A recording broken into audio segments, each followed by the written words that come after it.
They say homes are supposed to be sanctuaries, places of warmth and safety. But for me, it turned into a battlefield where my spirit nearly shattered. I was still in my nurse's uniform, the ache from a fresh gash on my arm throbbing beneath a bandage, the sharp scent of antiseptic clinging to my skin, when my stepmother stormed into the room. "Pay up or pack your bags," she bellowed, her voice bouncing off the bare walls of the cramped apartment like a thunderclap. I stared, too shocked to respond. "No," I murmured, barely audible. Her hand lashed out before I could brace myself, the sting of her slap snapping my head to the side, my body crumpling onto the worn couch as pain seared through my arm. Blood trickled from my split lip as she loomed over me. "Think you're better than us now?" she sneered, her eyes cold as if I were a stranger. But as I lay there on the sagging cushions, one truth burned clear in my mind. She had no clue what I'd do next. And this time I wouldn't let them keep me down. It began 3 months ago when I moved back in with my stepmother, Evelyn, and my half-brother, Troy. I hadn't wanted to. God knows I hadn't. But after the hospital slashed my hours and the landlord jacked up rent on my tiny studio, I had no options left. My 5-year-old son, Luca, needed a stable roof more than I needed my pride. Evelyn promised it would be temporary, her smile as fake as the plastic flowers on her table.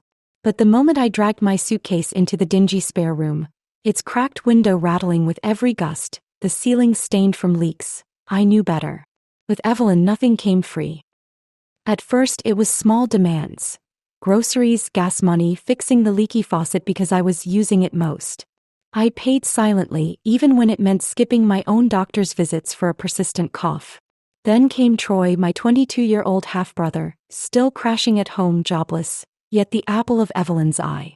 I'd stumble in from double shifts, exhaustion weighing me down, to find him lounging on the couch, controller in hand, while Evelyn cooed that he was figuring things out. Apparently his struggles excused him from work, but not from ordering takeout daily on my credit card, claiming his bank account was temporarily frozen. They never asked, they just expected. Evelyn's voice would drop into that low, menacing tone from my childhood, the one that froze my blood. "Family sticks together," she'd say, her words dripping with control. What she meant was, "You owe us and we owe you nothing." Luca sensed the tension quickly. His cheerful humming faded when we entered the apartment. He started clutching his stuffed bear tighter. One night he whispered, "Is Grandma mad at me too?" Tears stung my eyes as I cried into my pillow later, muffling the sobs so he wouldn't wake. The week before the incident, things worsened. Troy racked up a debt on some online gambling site and Evelyn demanded I cover it. "Don't pretend you can't," she snapped when I hesitated. "I'm saving for Luca's asthma meds," I said softly. Her eyes narrowed.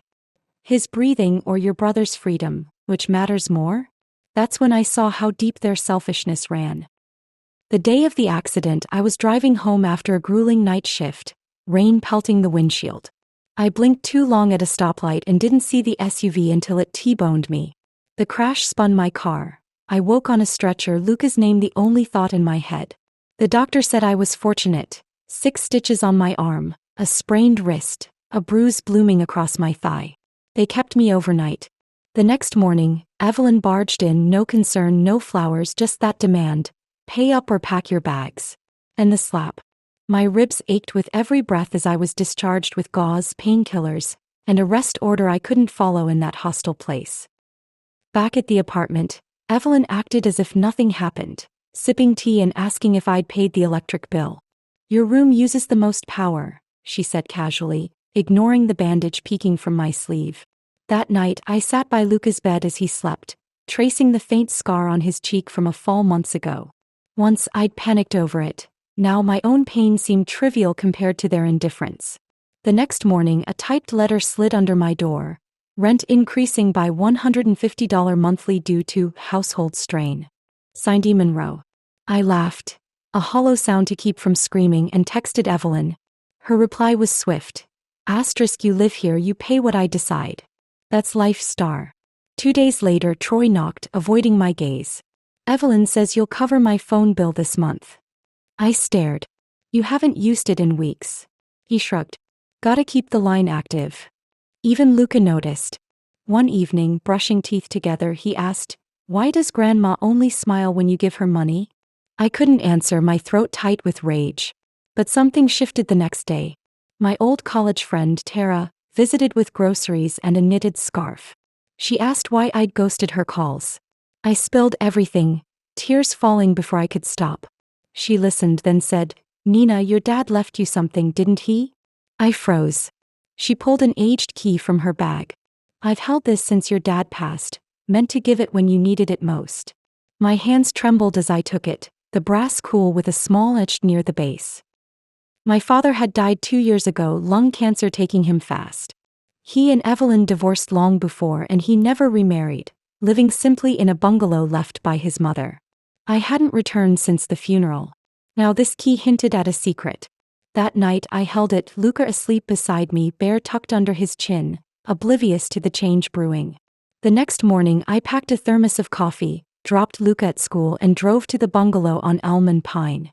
The porch sagged slightly, wind chimes clinking softly as they had in my childhood summers. Inside it smelled of aged wood and faint citrus. I moved through the rooms, his rocking chair, a half-finished wood carving on the table, until I reached his bedroom. A locked metal box in the closet caught my eye. The key fit. With a click, it opened, revealing folders labeled Property, West Pine, Bank, Trust Account, Letters to Nina. I opened the last. Inside were a notarized letter naming me sole heir to his estate, a deed for the apartment we lived in, and a handwritten note. "If you're reading this, you've borne more than I hoped. They'll drain you dry. This place is yours. Use it. Protect Luca. Never let duty chain you." Love it. My legs gave out. The apartment wasn't Evelyn's, it was mine. I didn't go back that night, staying at Tara's. Luca loved the sleepover with his godmother, and I slept deeply for the first time in months. Awake, I knew my next move. I'd reclaim what was mine. The air felt thicker when I returned to the apartment, a storm brewing beneath the surface. Evelyn sat at the kitchen table, scribbling on a notepad, likely another budget where I owed more. Troy lounged on the couch, gaming, a soda can balanced on his chest. Neither looked up. "Where were you?" Evelyn muttered, not turning. "With Luca at Tara's," I said. She scoffed. "Next time tell someone. You don't just leave my house like that." I smiled inwardly, if only she knew. That week I gathered evidence quietly. Photos of utility bills in my name, bank records of rent payments, even Troy's Venmo requests with captions like, "Ixis." I bought an external drive, labeling it Documentation, Monroe Apartment, adding files nightly after Luca slept. Tara helped file with the county clerk, confirming the deed, mine, no mortgage, sealed by my father's trust. The irony, Evelyn ruling a house she didn't own, made me want to laugh or cry, but I stayed silent. Then the breaking point came. Tuesday night I returned from a short shift, arms still sore. Luca sat on his bed, tracing his bear's ears, eyes clouded. "Grandma said if I leave lights on we might lose our home," he whispered. My heart shattered. I knelt, brushing his hair. "This is our home, sweetie. No one can take it." He curled tighter, unconvinced. That night I recorded a video, steady-voiced, detailing the slap, rent demands, abuse, attaching Troy's brags from his streams. Labeled just in case. For Luca I wasn't afraid anymore. I was ready. 2 days later I called the attorney who handled my father's estate. He said, "You can evict them legally, and with the abuse, a protection order's possible." I set the papers down, hand trembling once, then firm. "I'm not doing this out of spite," I said. "Why then?" he asked. "Because I'm done paying for their silence," I replied. Saturday morning the house was still. Luca slept on the couch after a movie night, blanket pulled tight. I made coffee, grind, pour, breathe, calming my nerves. Evelyn shuffled in, rubbing her eyes. "Where's the rent?" she grunted. I set my mug down. "I'm not paying anymore." She froze, turning slowly. "What did you say?" I met her gaze. I said no, again. The room stilled. "This about the slap?" She laughed dryly. "You wouldn't survive without this roof." "The roof I own," I said calmly. Her eyes flickered, panic then rage. "You ungrateful." She stepped forward. I held up a folder. Deed, trust, tax records, all in my name. Troy stumbled in, bleary-eyed. "What's this?" "She claims she owns the place." Evelyn spat. Troy scoffed. You can't even." I've paid for your heat Wi-Fi takeout, I cut in. His smirk faded. Evelyn towered over me.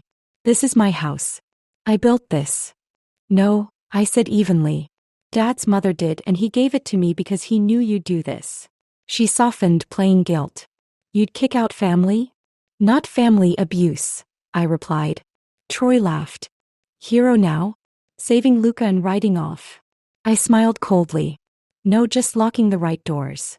He threw his soda can. It splashed across my shoes. Luca stirred. Mom. I turned. It's okay, sweetie. He looked past me at Evelyn, Troy, then back. Are we leaving? I crouched, whispering, no, they are. Monday, the eviction notice arrived, taped to the door. I was at Luca's school volunteering but saw it through the window. Evelyn clutching it, Troy pacing. Inside she yelled, after all we've done? You mean after you slapped me in a hospital? I said flatly. She threw the notice. This is war. Troy crossed his arms. We're staying. You have 30 days, I said calmly. You know it. Things escalated. I returned from work to find Mrs. Carter, our neighbor, by the mailbox. Heard you're tossing out your sick stepmom, she said sharply. Evelyn claimed a lung issue, saying I wouldn't drive her to appointments. Inside she coughed dramatically. Troy was likely online spinning tales. That night the doorbell rang. Mrs. Hart from next door showed a video. Evelyn slapping me, Luca crying. Saved it before it was wiped, she said. Thought you'd need it. My hands shook. Thank you, I whispered. She nodded. You won't be alone. I knelt by Luca, coloring quietly. We're doing right, I said. He smiled, drawing us holding hands before a house, sun above. The eviction was set for Friday. I woke early, nerves buzzing, kissing Luca's forehead. Evelyn paced. Cops won't make me leave, she sneered. By 9 a.m. a deputy arrived, clipboard ready. Mrs. Hart watched from her porch, phone in hand. Evelyn exploded. She's abusing me. The deputy was firm. Ms. Monroe, this is lawful. Vacate by today. Troy glared. Big mistake. I held up the flash drive. The deputy watched. Slap, cry, proof, nodding. Enough. Evelyn stepped forward. He blocked her. Sir, escalate and you're detained. Troy spat. Justice? This is revenge. No, I said. Freedom. Neighbors gathered. Mrs. Carter spoke. Could have settled quietly. Family doesn't slap you while you bleed, I replied. Silence. A murmur rose. I held the deed. This was my father's. I paid while being insulted and hit. That ends now. Evelyn's plea for sympathy failed. Lucas soft, you hurt my mom, silenced them. The deputy handed me the form. Property's yours, uncontested. They left, defeated. We moved 2 weeks later, the decision weighing on me like a quiet resolve. The apartment, with its peeling paint and creaking floorboards, still echoed with Evelyn's shouts and Troy's careless laughter. Memories I couldn't bear to relive. The air there felt thick with the ghosts of their demands, the slap still a phantom sting on my cheek. I sold it quietly, no fanfare, no regret, channeling the proceeds into a small rental house across town. It wasn't a grand estate, just 2 cozy bedrooms, a tiny porch framed by wildflower patches that danced in the breeze, and a kitchen with a window overlooking a modest garden plot. It wasn't much, but it was ours, a space untainted by their control. Luca claimed the east-facing room instantly, his small hands tracing the walls as he decided on a soft green paint that reminded him of spring. He woke each morning with his bear basking in the golden sunlight, a ritual that brought a smile to my face. He slept deeply now, no more midnight flinches or whimpers piercing the dark, just the steady rise and fall of peace, a sound I'd longed to hear. The transition wasn't seamless. The first night I unpacked boxes in the dim living room light, the scent of fresh paint mingling with the earthy aroma of wildflowers drifting through the open window. Lucas sat cross-legged, arranging his toys, his bear perched proudly on a shelf.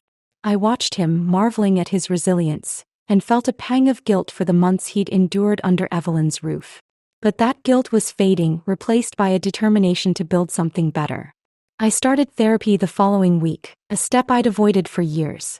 The first session was raw, words spilling out about the shame of giving too much, the guilt of not being enough, the fear that had chained me to their expectations. My therapist, a kind woman with gray-streaked hair, listened without judgment, guiding me to unpack those thorns one by one. Slowly, like easing slivers from tender skin, I began to heal. Each session peeled back layers, revealing a strength I hadn't known I possessed. Tara became my anchor during this time. She visited often, her arms laden with coffee or freshly baked pastries. Croissants one day, blueberry muffins the next. Sometimes we sat in silence on the porch, the wildflowers swaying as Luca painted in the corner, his brushstrokes bold and carefree. "You're different now," she said one evening, her voice soft over the clink of coffee mugs. I nodded, sipping the warm brew. "Lighter," I replied, "like I've finally dropped the bricks I thought were mine to carry." She smiled, a knowing glint in her eyes, and we watched Luca sketch a picture of us holding hands under a bright sun. Those visits grounded me, a reminder that I wasn't alone. The house slowly became a home. I planted herbs in the garden, basil, mint, and thyme, tending them with Luca on weekends, his small hands patting the soil. We painted the kitchen a sunny yellow, a color that chased away the apartment's gloom. I hung a photo of my father on the living room wall, his gentle smile a silent blessing. Luca asked about him often, and I shared stories, how he'd carved wooden toys, how he taught me to fish in a creek near the bungalow. Those tales wove a new thread into our lives, connecting us to a past untainted by Evelyn and Troy. One Sunday morning, as the sun crept over the horizon, Luca stood beside me on the porch, brushing his bear's worn ears with a tiny toothbrush he'd insisted on using. The wildflowers nodded in the gentle breeze, their colors vibrant against the soft sky. He looked up, his hair catching the light, and asked, "Mommy, is Bear proud of us?" His voice was tentative, seeking reassurance. I smiled, crouching to his level, my heart swelling. "Bear always knew we were stronger than we believed," I said, brushing a strand of hair from his forehead. He leaned into me, small and warm, his hands slipping into mine, and I felt the weight of the past lift. The sky above was no longer heavy with threat. It was soft, inviting, a canvas of possibility. That moment crystallized something for me. I wasn't just surviving anymore, I was living. The days that followed reinforced it. Luca started school with a new confidence, chatting about friends and drawing pictures of our house with a smiling sun. I took a part-time nursing job at a local clinic, the steady rhythm of care grounding me. We baked cookies together, the kitchen filling with the sweet scent of vanilla, and laughed as flour dusted our faces. Therapy continued, each session a step toward forgiving myself. Not them but me for staying too long. I learned that strength wasn't perfection but the courage to rise after every fall. One afternoon, a letter arrived from the county, confirming the apartment sale and the trust's final transfer to my name. I read it on the porch, Luca playing nearby, and felt a quiet triumph. The money sat in a savings account, a safety net for Luca's future. College, travel, whatever he dreamed. I didn't touch it for luxury. It was for him, a legacy of freedom my father would have wanted. Tara came by that evening and we sat with coffee, watching the sunset paint the wildflowers gold. "You've built something beautiful," she said. I nodded, tears pricking my eyes. "We have." The nights grew peaceful. Luca's laughter filled the house, a sound I'd feared lost. I wrote in a journal, pouring out the pain of Evelyn's slap, Troy's entitlement, the years of silence. Then the joy of Luca's smile, the garden's growth, the porch's quiet.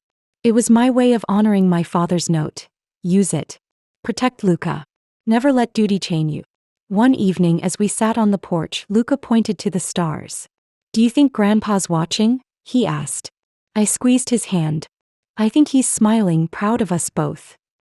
He nestled closer and the wildflowers swayed, a gentle lullaby in the night. Weeks turned to months. The therapy sessions deepened my peace, teaching me to release the anger and embrace the present. I joined a community garden, meeting neighbors who shared seeds and stories, building a network beyond my past. Luca thrived, his asthma managed with the meds I could now afford, his bear a constant companion. One day he drew a picture. Us, the house, a big sun, and wrote home at the top. I framed it, hanging it where my father's photo smiled down. The final piece came unexpectedly. A package arrived, sent anonymously, containing a wooden carving of a bear, crude but heartfelt like my father's work. No note, but I knew. Tears fell as I showed Luca. "Grandpa made this," I said. He hugged it eyes wide. That night we placed it beside his bed, a symbol of the strength we'd found. The wildflowers bloomed brighter that spring, and as I watched Luca play, I realized I'd kept my father's promise. Not just surviving but truly living with a love that no one could take away. If you loved this Revenge Tempest, subscribe to my channel Revenge Tempest for more. Comment where you're watching from.